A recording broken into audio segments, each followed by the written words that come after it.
To begin this easy tutorial, you'll simply need a few wooden spoons, scrapbook paper, Mod Podge, and a few other simple tools lying around like scissors and a hole punch.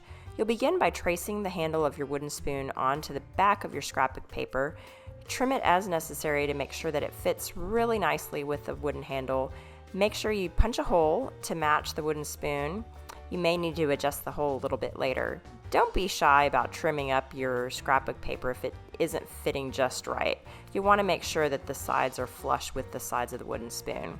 Also, be sure not to cut your scrapbook paper too close to the usable part of the spoon.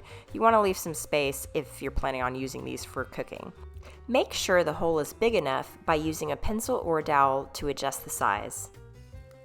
To start decoupaging, you'll take a bristle brush and your Mod Podge and apply a generous amount of glue to the handle. You want to make sure it's not too thick to create bubbles with the paper, but thick enough that it'll stick.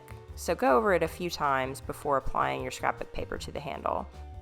Next, you'll apply the piece of scrapbook paper onto the handle of the spoon, smooth it out and make sure there are no bubbles or gaps. Once you've done that, you'll take your bristle brush again and apply another coat of Mod Podge on top of the scrapbook paper. I did 2 to 3 coats on each side of my spoon and I used different color paper on each side. Just make sure you allow for some drying time in between. About 20 minutes does the job. Once you've applied the Mod Podge, you'll be ready for the next step.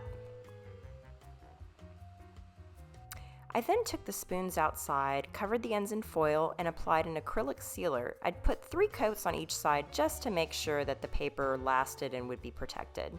I love the way my spoons turned out. I hope you do too, and just know you can customize these for a great DIY gift coming up for Mother's Day, birthdays, or any other special occasion. I hope you check back soon. Come visit firstdayofhome.com for more.